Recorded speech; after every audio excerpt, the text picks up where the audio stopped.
Bonjour Martine.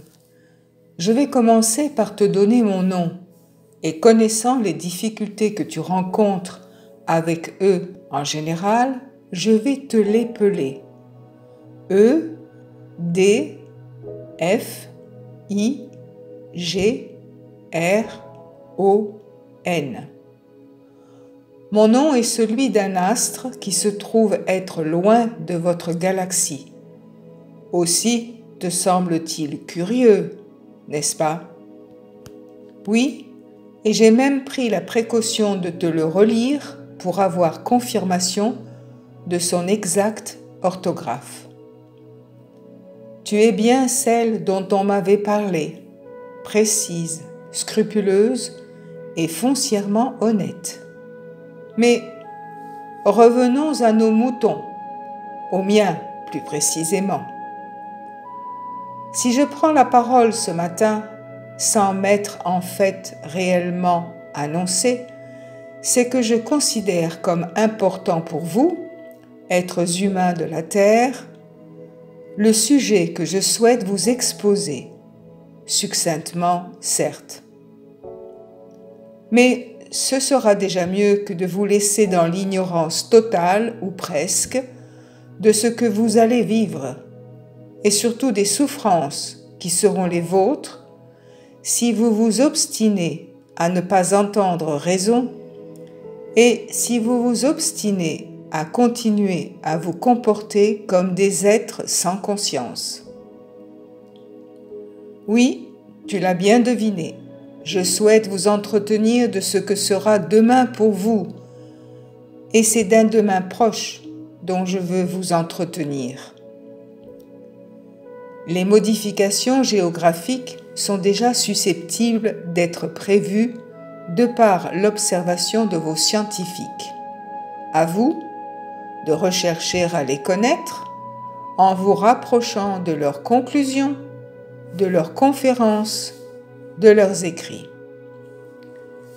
Les modifications politiques sont elles aussi assez facilement perceptibles pour toute personne qui sait lire entre les lignes ou qui sait écouter et comprendre les forces bien humainement représentées qui s'affrontent et ou se liguent pour le pouvoir.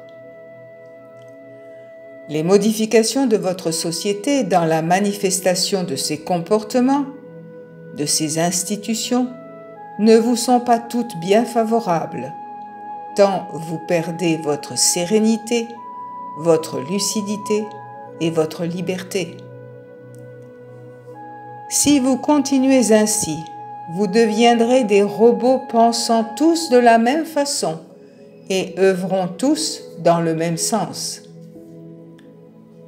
Vos écrivains, dessinateurs de bandes dessinées, vous ont déjà imaginé ainsi, il y a bien longtemps.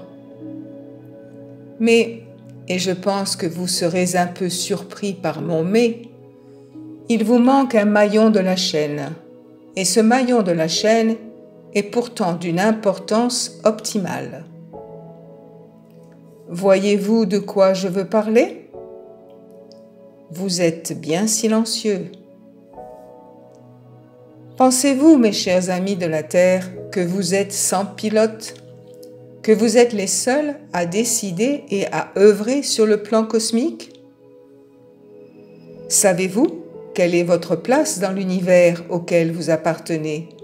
Je dis bien celui auquel vous appartenez, car il existe de nombreux univers et il s'en crée toujours de nouveaux. Savez-vous qui ou quoi vous incite à vous changer?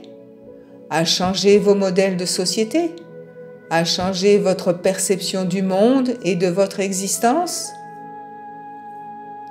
Que de silence, mes chers amis, et comme c'est désolant, oui, désolant, car comment voulez-vous atteindre sans encombre votre destination si vous ne la connaissez pas et si vous restez sans repère, sans aide et sans compréhension de qui vous êtes?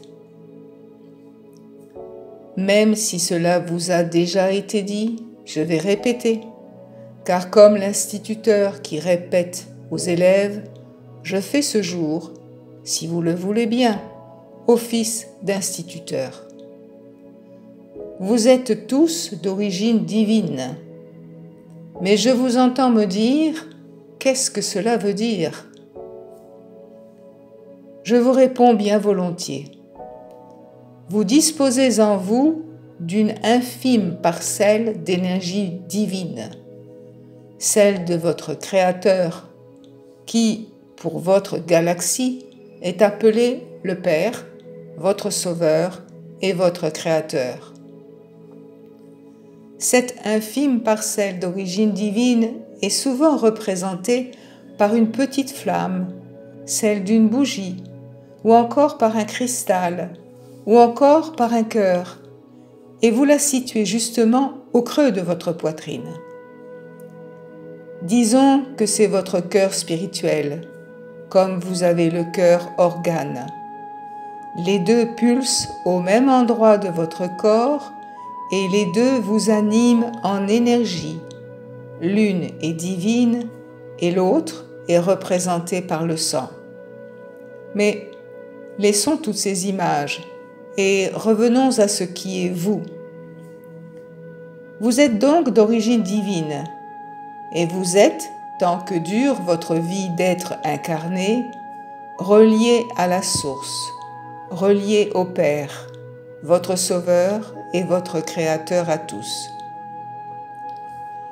Celui-ci suit votre évolution d'incarnation en incarnation et vous incite à chacune d'elles à progresser et à vous rapprocher toujours plus de ses propres énergies d'amour et de paix. C'est un peu comme si, au fil des incarnations et des réincarnations, vous sortiez peu à peu du brouillard dans lequel vous étiez. Vous êtes maintenant à vivre une partie importante et même cruciale de votre évolution, avec 2 choix possibles et pas 3. Soit sortir du brouillard, soit décider d'y rester. Tous les événements concourent à la mise en place de ce choix et à la possibilité pour vous de le faire. Certains d'entre vous l'ont déjà compris, d'autres, et ce sont les plus nombreux, ne l'ont encore pas compris. Mais, me direz-vous, je vous entends me parler d'origine divine, de changement.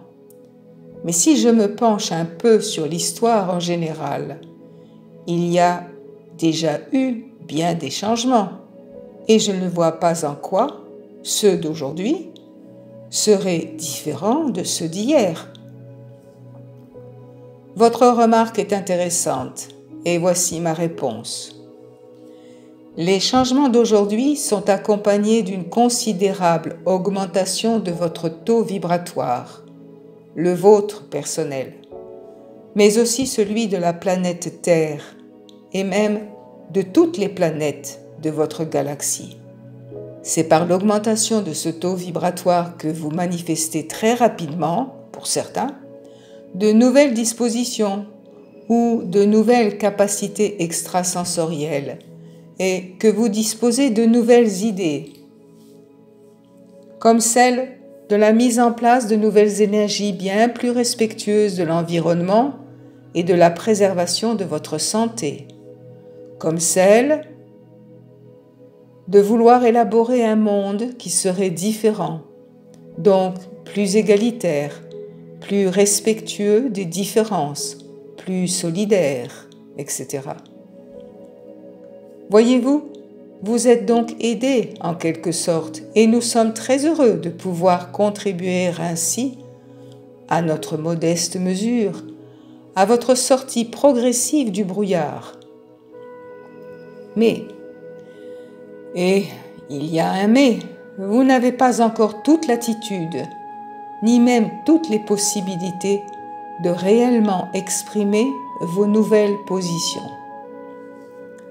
Des groupes d'individus voient d'un très mauvais présage vos diverses tentatives de renouveau et vont tout faire et ils le font déjà, pour vous faire retourner dans votre brouillard, ou encore pour continuer à vous entourer d'un autre brouillard, le leur, d'où leurs belles promesses, leurs mensonges, leurs manipulations, leurs diverses tentatives de vous enfermer un peu plus dans la dépendance, la peur de tout, l'ignorance et la contrainte, sous forme déguisée, pour l'instant, de simples incitations ou de simples recommandations. C'est ce que vous vivez en ce moment, avec bien entendu des disparités évidentes et consécutives aux différents développements de vos propres sociétés. Maintenant, me direz-vous, je crois vous comprendre. Tout du moins, j'espère que c'est ce que vous me direz. Et que voulez-vous que je fasse?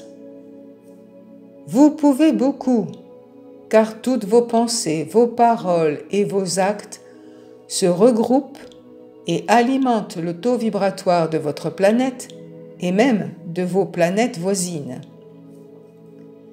Imaginez de nombreuses fumées éparpillées sur le territoire de votre village, pour ne parler qu'à l'échelle d'un village. Imaginez toujours que celles-ci soient toutes ensemble aspirées par un énorme aspirateur. Imaginez toujours que la capacité de cet aspirateur ne lui permette pas de toutes les garder. Que peut-il se passer?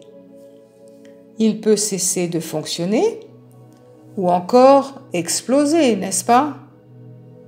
Bien. Toutes vos pensées, toutes vos paroles et tous vos actes ont, chacun à leur niveau et selon leur nature, des conséquences réelles et palpables. Les pensées d'amour auront toutes des incidences lumineuses et légères pour vous tous et pour votre environnement. Celles de colère, de haine ou de peur, pour ne citer qu'elles, seront bien moins agréables et encore moins favorables à vos propres vibrations et à celles de votre planète. Est-ce clair pour vous? Un petit oui semble me parvenir. Continuons donc en nous positionnant cette fois-ci au niveau de votre propre existence. Pensez-vous que la colère, la haine, la peur vous soient personnellement, énergétiquement bénéfiques? Ne pensez-vous pas que plus vous êtes dans la colère et plus vous perdez les pédales, comme vous dites? Observez une personne en colère. Notez vos propres réactions. Et je vous rappelle que ce n'est pas vous qui êtes en colère. Essayez de percevoir, quand celle-ci reprend son calme, ce que vous-même vous ressentez. Ces quelques observations, bien faciles à réaliser, vous aideront à mieux comprendre l'importance de changer vos comportements. Et pas seulement pour votre propre équilibre, mais aussi pour celui de tout votre environnement proche et bien plus lointain. Je vais maintenant conclure mes quelques réflexions du jour et je vous retrouverai pour un autre sujet, tout aussi important que celui d'aujourd'hui, en espérant que vous aurez eu du plaisir à me lire et que vous aurez même quelques questions à me poser. Je remercie Martine qui m'a gentiment accueillie et que je retrouverai avec plaisir tant elle a su transcrire mes propos avec exactitude. Recevez, mes chers amis de la Terre, mes sincères et attentives pensées à votre transformation et à votre évolution. Votre ami et frère des étoiles, Ed Figron.